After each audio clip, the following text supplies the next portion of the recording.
on est drépanocytaire, c'est beaucoup plus ta faute aux parents.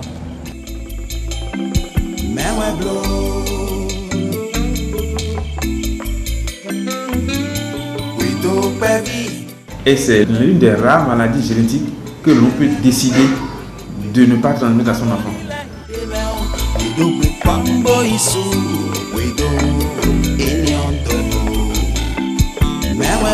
Je ne savais pas, mais c'est arrivé. C'est la prévention qui va nous aider beaucoup plus à lutter contre cette maladie.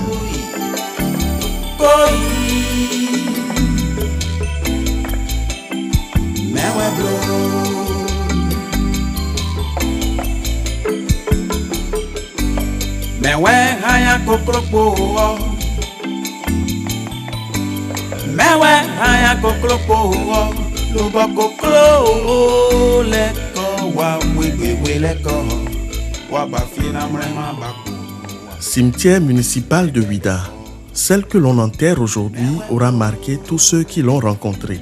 Jusqu'au bout, l'émotion est présente tant le vide qu'elle laisse dans les cœurs est immense. Un petit mot fait du son pour te dire qu'après avoir rencontré ton regard, nous ne t'oublierons jamais. Je ne me rappelle pas, je n'ai vraiment pas de souvenir de Ferguson dans un état de tristesse ou dans un conflit. Je ne m'en rappelle vraiment pas. Peut-être que c'est une amnésie, mais je ne m'en rappelle pas. Et pourtant, le drame n'était pas loin. Un mal silencieux rongeait la jeune fille. Malgré la douleur et l'émotion, sa mère a eu le courage de témoigner juste 2 jours après l'inhumation. À 8 mois ou 9 mois environ, un jour j'ai ressenti des œdèmes à ses bras. J'avais même cru qu'elle était tombée, mais c'était pas ça. La nuit, elle n'a pas du tout dormi. Je l'ai amenée dans un centre de santé et les résultats ont révélé qu'elle est drépano de forme SS. Première maladie génétique dans le monde du point de vue de la prévalence, la drépanocytose a la particularité de toucher essentiellement les populations de type noir. Le Bénin est l'un des pays les plus atteints. Selon les statistiques de l'OMS, le quart de la population est porteur du trait drépanocytaire. De ce fait, la maladie est très connue et presque toujours redoutée. En revanche, ses causes, ses manifestations sont loin d'être maîtrisées par le commun des Béninois. La drépanocytose. Oui, je connais la drépanocytose. C'est une maladie, souvent, quand tu as eu ça, quand la pluie tombe, tu ne peux pas rester sous la pluie. Quand le soleil écrase, tu ne peux pas rester sous le soleil. J'ai un positif sur ça. Et actuellement, même elle est, je ne dirais pas paralysée, mais elle n'arrive pas à marcher à cause de ça. J'avais une camarade de classe qui souffre de cette maladie.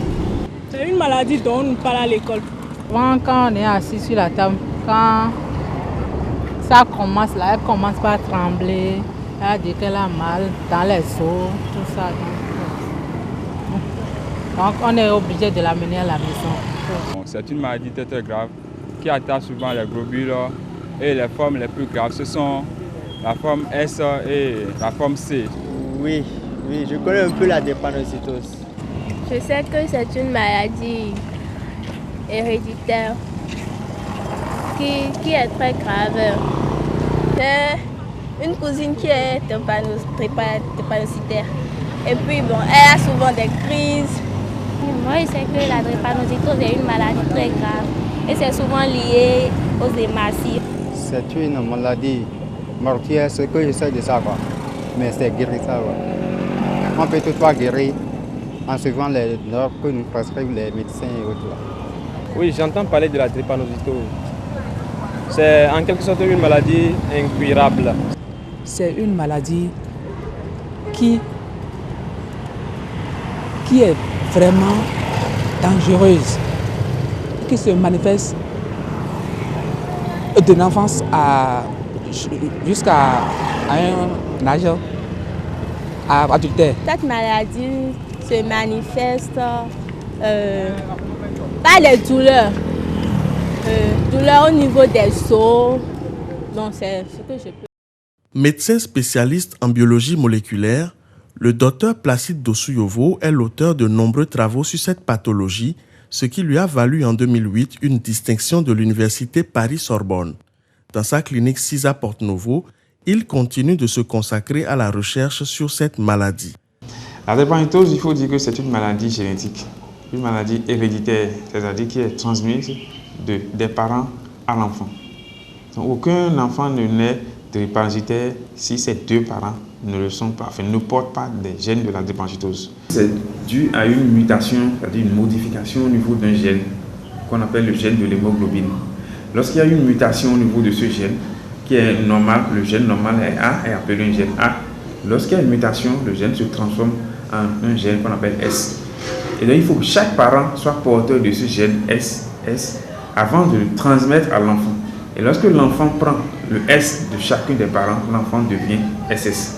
Et c'est comme ça que les gens sont drépanocytaires SS, qui est la forme gravissime de la maladie.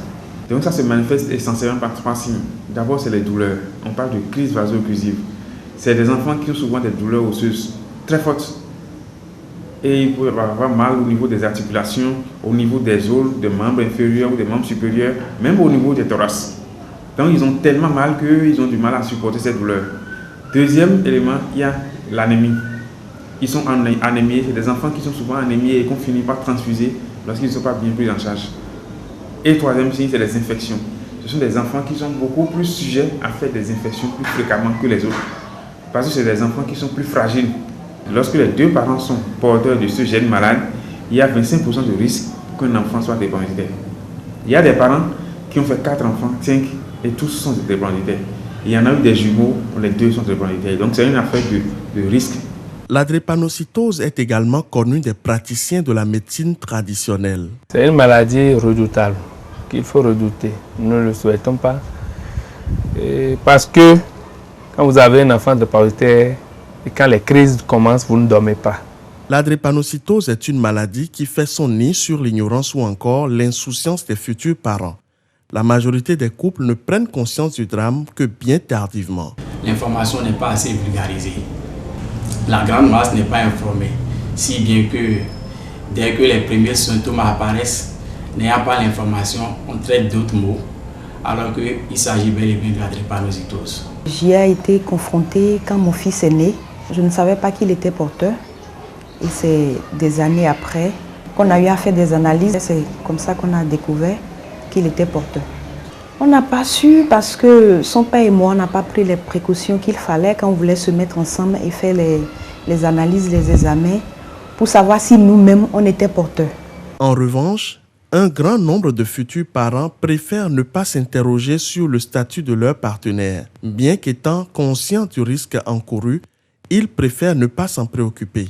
Fabrice Menyizou est sur le point de conduire l'une de ses meilleures amies à sa dernière demeure. Il a été témoin des souffrances et de l'agonie de cette énième victime de la drépanocytose et pourtant... J'ai fait le choix de ne jamais m'interroger sur ça.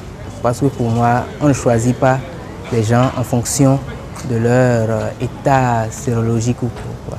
On choisit les gens parce qu'on les aime. On choisit les gens parce que Dieu nous a demandé de les aimer. Quand on commence par s'aimer, ou bien il y a ce sentiment, on ne perçoit pas encore le drame qui arriverait. C'est faire souffrir une âme, que tu veuilles ou pas. Tu es en train de faire souffrir une âme, innocemment. C'est très bon de vouloir vivre son amour, c'est très bon de vouloir se mettre en couple, ce qui est tout à fait naturel d'ailleurs. Mais il faut aussi penser à l'avenir de la future progéniture. Donc avant de se mettre ensemble, il faut prendre toutes les précautions. Vous savez, quand on s'aime, ce n'est pas du tout agréable de voir que le fruit de cet amour que sont les enfants sont porteurs d'un germe qui les fait souffrir, qui fait qu'ils sont tout le temps malades et que les parents sont obligés de vivre cette souffrance avec les enfants. L'amour, en ce moment, les gens disent qu'ils s'aiment, et l'amour va les unir. Mais après, un seul enfant drépanocytaire va les désunir. Parce que le seul enfant qui apparaît, l'amour là va disparaître. Quel amour va résister à tant de souffrances d'un enfant, à tant de dépenses financières, et on n'a plus de l'argent pour vivre soi-même. Lorsqu'un enfant drépanocytaire apparaît dans votre famille, je ne vous dis pas ce qui se passe. Non seulement lui va souffrir parce que tout le temps il est malade, mais les parents aussi souffrent. Ce qui fait que souvent, lorsque nous rencontrons chez ces couples, il y a ce qu'on appelle le divorce. C'est des couples souvent qui divorcent parce qu'il n'y a plus l'harmonie dans le couple. S'il m'est donné de reprendre aujourd'hui, je peux aimer la personne à la folie, mais dès qu'on fait l'électrophorèse et que je me rends compte qu'il est AS comme moi, à la douce, je vais l'écarter.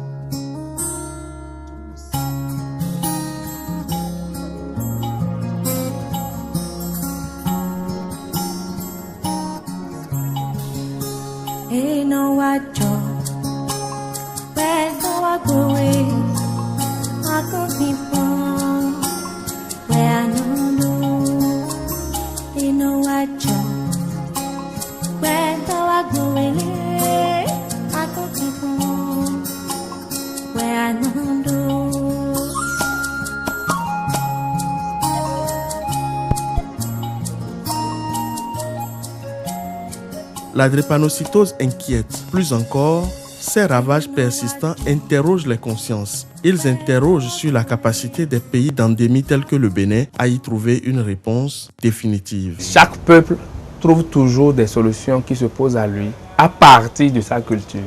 Nous voudrions que les autorités en charge de la santé s'approprient les recherches qui sont déjà faites dans leurs pays respectifs pour faire des études, des recherches sur des remèdes, je dirais, traditionnels qui puissent aboutir à l'éradication de la drépanocytose.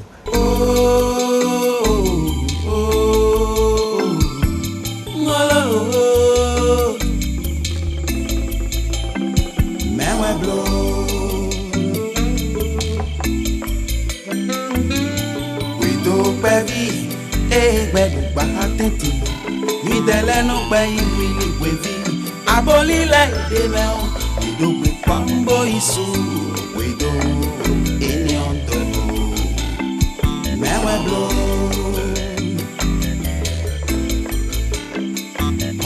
Koi, koi, koi, mewe blo.